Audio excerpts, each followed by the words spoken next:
ಮಾತಾಡ್ತಾ ಇದ್ರಿ, ನಿಮ್ಗೆ ಹಿಂದಿಯಲ್ಲಿ ಕ್ವಶನ್ ಕೇಳಿದ್ರೆ ನೀವು ಕನ್ನಡದಲ್ಲಿ ಆನ್ಸರ್ ಮಾಡುತ್ತೆ ಅಂತ. ಇದು ಯಾವ ರೀತಿ ಆಗ್ಬಿಟ್ಟಿದೆ ಅಂತ ಹೇಳಿದ್ರೆ ಮತ್ತೊಂದು ಟ್ರೋಲ್ ಆಗಿರುವಂತದ್ದು ಏನಪ್ಪಾ ಅಂತ ಹೇಳಿದ್ರೆ, KL ರಾಹುಲ್ ಈ ಹಿಂದೆ ಒಂದು ಯಾಡ್ ಬಂದಿತ್ತು, ಅದು ಕನ್ನಡ ಅಂತಾರೆ, ಇಲ್ಲ ನಿಮ್ಗೆ ಕನ್ನಡ ಅಂತ ಹೇಳು ಅಂತ ಹೇಳ್ತಾರೆ. ಮತ್ತೆ ರಿಷಬ್ ಶೆಟ್ಟಿ ಕೂಡ ಒಂದು ಯಾಡ್ ಒಂದು ವೈರಲ್ ಆಗಿತ್ತು ಇನ್ಸಿಡೆಂಟ್. ಏನಪ್ಪಾ ಅಂತ ಹೇಳಿದ್ರೆ ಅವ್ರು ಎಲ್ಲೋದ್ರು ಕೂಡ ಕನ್ನಡದಲ್ಲಿ ಮಾತನಾಡ್ತಿದ್ರು. ಈಗ ಅವ್ರ ಸಾಲಲ್ಲಿ ನೀವು ನಿಂತ್ಕೋತಿದ್ದೀರಾ. ಅದಕ್ಕೆ ಬಹಳ ಖುಷಿ ಇದೆ ಸರ್. ನನಗೆ ಭಾಷೆನೇ ಮುಖ್ಯ. ನಾನು ಅದನ್ನ ಓಪನ್ ಆಗಿ ಹೇಳ್ತೀನಿ. ನನಗೆ ತುಂಬಾ ಜನ ಅಲ್ಲಿ ಹೋದಾಗ ಈ ಸಲ ಟ್ರಿಗರ್ ಆಯ್ತು, ಕೇಳಿದ್ರು ಏನು ನಿಮ್ಮ ಸ್ಟೇಟ್ ಅಲ್ಲಿ ಕನ್ನಡ ಅಂತ ನೀವು ಇದ್ ಮಾಡ್ತೀರಂತೆ ಅಂತ.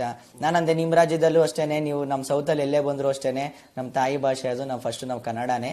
ನಾವ್ ಯಾರಿಗೂ ಕನ್ನಡ ಮಾತಾಡಿ ಅಂತ ಹೇಳಲ್ಲ. ನೀವು 10-15 ವರ್ಷದಿಂದ ಇರೋರಿಗೆ ಅಟ್ಲೀಸ್ಟ್ ಬೇಸಿಕ್ ಕಲ್ತ್ಕೊಳ್ಳಿ, ಹೋಗಿ ಬನ್ನಿ ಅನ್ನೋಷ್ಟು. ನಾನು ಇಲ್ಲಿಗೆ ಹೋಗ್ಬೇಕು ಅನ್ನೋದಾದ್ರೆ ನೀವು ಕನ್ನಡ ಕಲಿಬೇಕಲ್ವಾ. ನನಗೂ ಈಗ ಹಿಂದಿ ಫುಲ್ ಬರಲ್ಲ. ನಾನು ಅಟ್ಲೀಸ್ಟ್ ನಿಮ್ಮ ಹತ್ರ ಸ್ಪೋರ್ಟ್ಸ್ ಕಮ್ಯುನಿಕೇಶನ್ ಮಾಡೋಷ್ಟು ಹಿಂದಿ ಬರುತ್ತೆ. ಹೇಗಿದ್ದೀರಾ ಅಂತ ಕೇಳೋಷ್ಟು ನೀವು ಅಷ್ಟು ಕಲೀರಿ ಅಂತ ನಾವು ಕೇಳ್ತೀವಿ. ಯಾಕಂದ್ರೆ ನಮ್ಮ ಭಾಷೆ ನಮಗೆ ಪ್ರಾಣ. ನಮಗೆ ಜಾಸ್ತಿ ಜ್ಞಾನಪೀಠ ಪ್ರಶಸ್ತಿ ಬಂದಿದೆ. ಯಾವ ಲ್ಯಾಂಗ್ವೇಜ್ಗೂ ಅಲ್ಲ ಅನ್ನೋದು ನಾನು ಅವ್ರಿಗೆ ತೋರಿಸಿ ಕೂಡ ನಾನು ಡೌನ್ಲೋಡ್ ಮಾಡಿ ಇಟ್ಕೊಂಡಿದ್ದೀನಿ. ಅವ್ರಿಗೆ ತೋರಿಸ್ತೀನಿ, ನಮ್ಮ ಲ್ಯಾಂಗ್ವೇಜ್ ಅಲ್ಲಿ ಜ್ಞಾನಪೀಠ ಪ್ರಶಸ್ತಿ ಬಂದಿದೆ, ನಿಮ್ದು ಯಾವ ಲ್ಯಾಂಗ್ವೇಜ್ಗೂ ಅಲ್ಲ ಅಂತೇಳಿ. ಅವಾಗ ಅವ್ರು ಸುಮ್ಮನೆ ಆಗ್ತಾರೆ.